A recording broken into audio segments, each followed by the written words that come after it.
Solution-focused brief therapy. What is solution-focused brief therapy? It is competency and resource-based, and that the emphasis is not on past failings or problems, but instead focused on clients' strengths and their previous and future successes. It's a strength-based approach that focuses on solution building rather than problem solving by concentrating on current circumstances and future hopes. Goals and assumptions.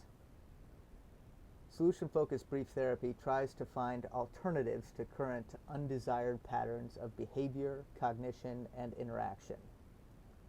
It works under the assumption that the solution to these issues already exists in the clients and can be collaboratively uncovered through crafted dialogue with the therapist.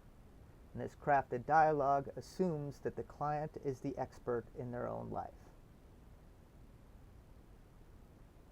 The core principles of solution-focused brief therapy. It's creating solutions versus focusing on the problem. The client is the expert of their own life. It focuses on strengths and what is working or has worked in the past. It's goal-oriented with the use of scaling to evaluate progress towards goals. It works under the assumption that small changes lead to big changes. The basic solution-focused brief therapy process is to listen. You listen to the client's concerns to discover what their values, goals, and strengths are. And then you build. You co-construct with the client a vision of what their preferred future would look like by looking at their strengths and what is currently working for them. And then you select. You identify and select specific, achievable, and actionable steps to get to that desired future. Key techniques. Pre-session change. This is something you would do in the very first session with a client or with a member of the group. You could ask a question like, what changes have you noticed since you called to make this appointment?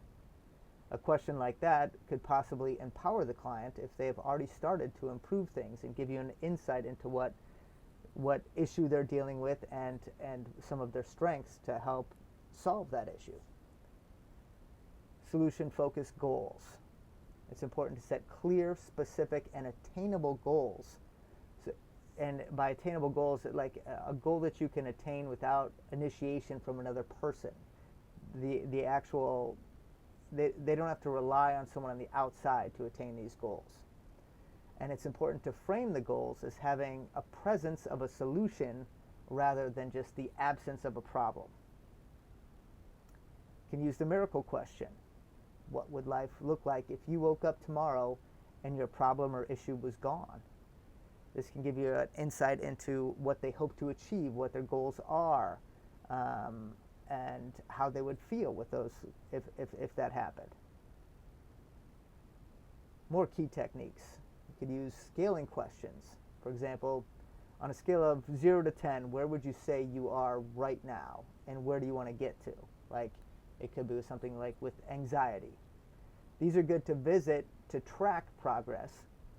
And one thing they stress is if progress hasn't been made, say they fall back a number on the scale, focus on what they did not to drop back even further on the scale, because you're not going to focus on the problem. You want to focus on things that are working, that are going to get you to the solution that you want.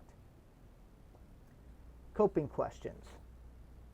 How have you managed to prevent your problem or issue from getting worse than it is?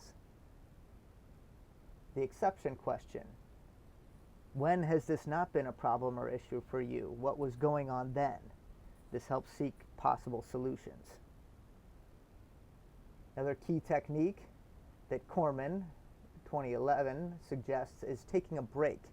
He suggests taking a break near the end of the session so that the client or group can gather their thoughts. The therapist could also seek consult from watching supervisors or to collect their own thoughts and come up with different compliments for the group members. experiments and homework assignments. It's important to find ways to practice taking steps towards goals in the real world. But this should be client-led and discovered through the therapist using questioning. Opening question to start each additional session. So after your first session, you come back, you're at your the beginning of, like, say, the second or third session. A good opening question would be, what is better even a little bit since the last time we met? Can help kind of get things going. Benefits and limitations of solution-focused brief therapy. Some of the benefits are, it's brief, so it's cost-effective. It's good for group settings.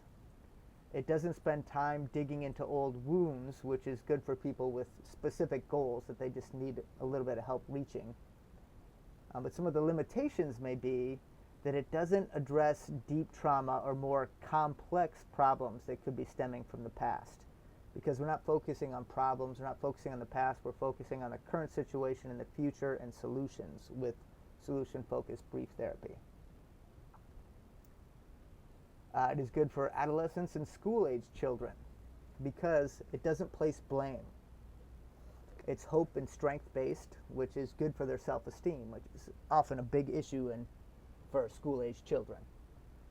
It builds on their resiliency and autonomy and avoids labeling them or pathologizing them. So you don't want that label as the problem child. With this type of therapy, it's focusing not on the problems again, but on the solutions.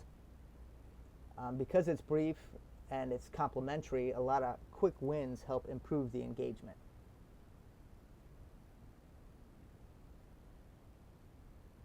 It is good for resistant clients because it's non-threatening. You're not digging into the past and doing all that. It doesn't go back like that.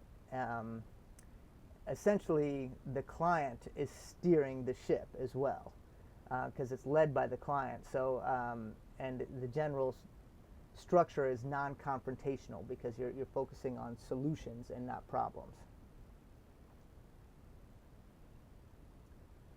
It works well for open process groups. The Solution Focused Universe 2024 describes that since it doesn't have a set format or curriculum or a set agenda, group members can enter the group and just flow, talking about what their hopes and goals are when they enter the group.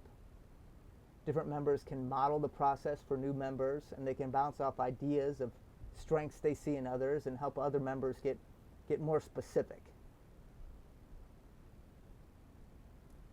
Thank you for taking the time to listen to my presentation.